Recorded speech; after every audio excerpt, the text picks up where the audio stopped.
What's going on, everyone? Welcome back to the show. So we have some new polling coming out of Ohio. We're going to take a look at that. Sherrod Brown has the lead in 2 polls. We're going to take a look at that. I also want to take a look at the Senate map and show you why Ohio is very important for Democrats if they want to take back control of the Senate. So that's what we're going to focus on in this video. But first off, you guys can do me a favor. Please like the video. And if you're watching this video and you want to see more content like this, please consider subscribing to the channel. So one thing I want to talk about before we dive into this video is I started a Substack. Now I started this about a month ago, about 3 weeks ago.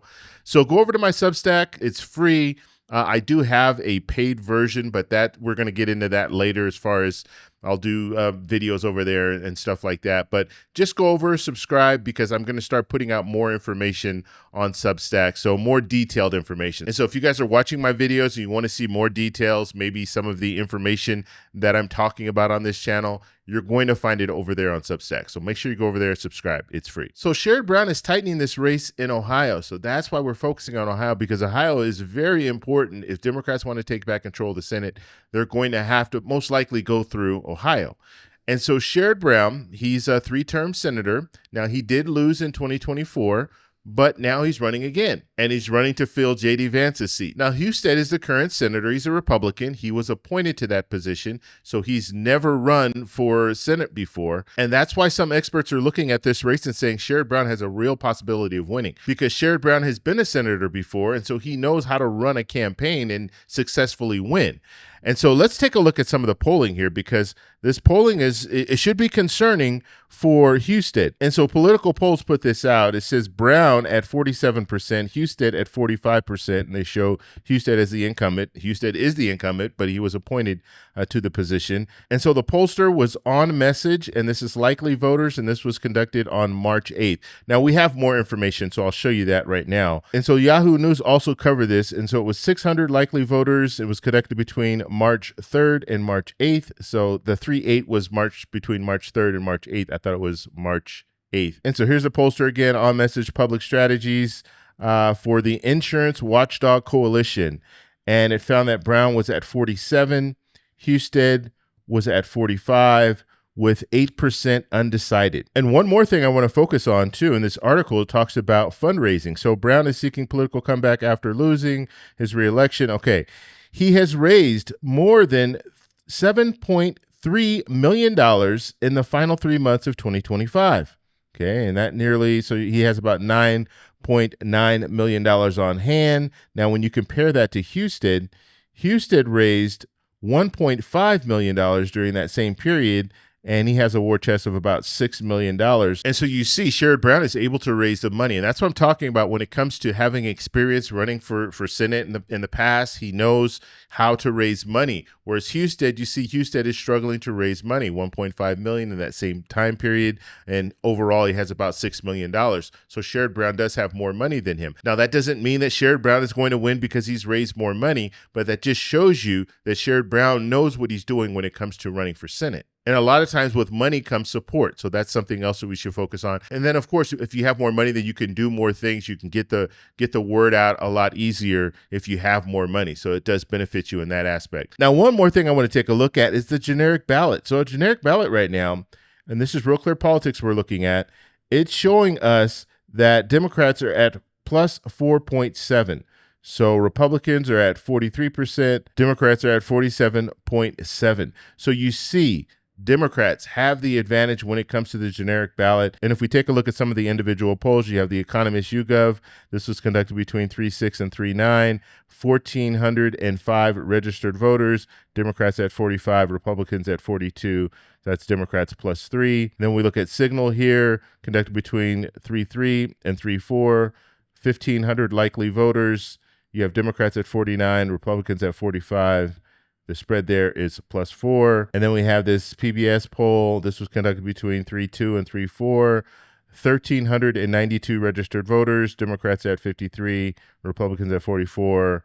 Democrats plus 9. And then we have NBC News conducted between February 27th and March 3rd. 1,000 registered voters. Democrats at 50. Republicans at 44. Democrats plus 6. And then we'll do one more here. RMG Research. This was conducted between 3/2 and 3/4. 2,000 registered voters. Democrats at 46, Republicans at 46, and we have a tie there. So you see the vast majority of the generic ballot polling is showing that Democrats do have an advantage. And we'll see if that transitions into the actual election in November. Okay, I want to take a look at our map. So if we take a look at our map, this is the reason why we're talking about Ohio and the reason why Ohio is very important for Democrats.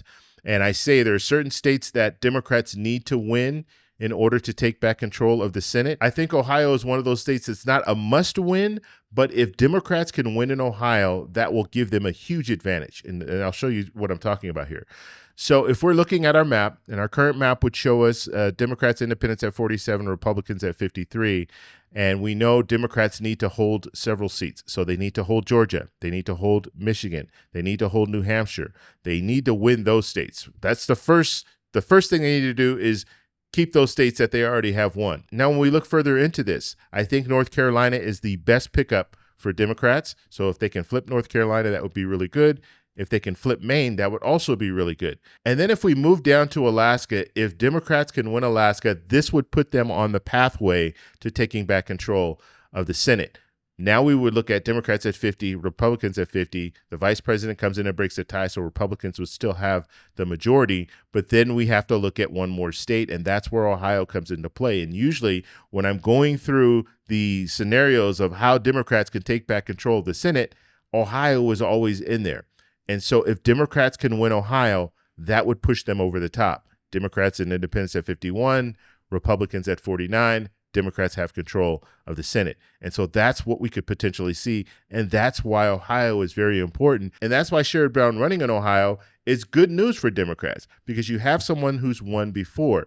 Now, understand, he did lose back in 2024, but a lot of that could have been as a result of running against President Trump. Okay, President Trump was there, and there are a lot of people that were able to ride President Trump's coattails and win. And so now we have Husted versus Sherrod Brown. We'll have to see how it plays out. Now, we do have some polling showing Husted ahead, at least one poll here. You had this Emerson poll. This was conducted between December 6th and December 8th. It shows Husted at 49%, Brown at 46%. So that's +3 for Husted. And then you had the Bowling Green poll, and that was conducted between October 2nd, October 14th. That's 48% for Husted and 49% for Brown. So it looks like this race is shaping up to be a very, very close race. We're just going to have to follow it and see where it goes. But I want to know what you guys think. Do you think Sherrod Brown has a chance to win in Ohio? Let me know in the comments below. If you like this video, please give me a thumbs up. Please subscribe for more. And remember, stay informed, stay engaged, and I'll talk to you in the next one. Bye. So that's all we have for this video. Make sure if you guys want to send me an email, you can do that, david@thetecshow.com. Like the video, subscribe for more, and check out these videos over here for some more great content. Talk to you later. Bye.